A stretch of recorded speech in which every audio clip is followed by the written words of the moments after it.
Hello guys! In today's video, I'll be showing you how you can schedule Reels on Facebook. So without further ado, let's begin. To start, what we're going to do is to use this app called Business Suite.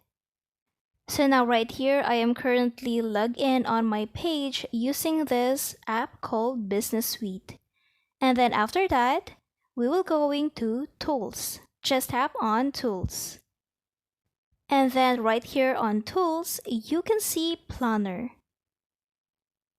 Now just choose the date that you want to schedule your Reels. For example, this one right here, I want to schedule my Reels on January 22, 2024. And then there is an option right there if you want to create a post or a Reel. So just choose Create a Reel. And then allow access to access your media on your phone, and then that's it. You can now schedule your Reels on Facebook. Just make sure that you already have your video that you want to post. I hope this video helped you out. Thank you for watching. Don't forget to like and subscribe.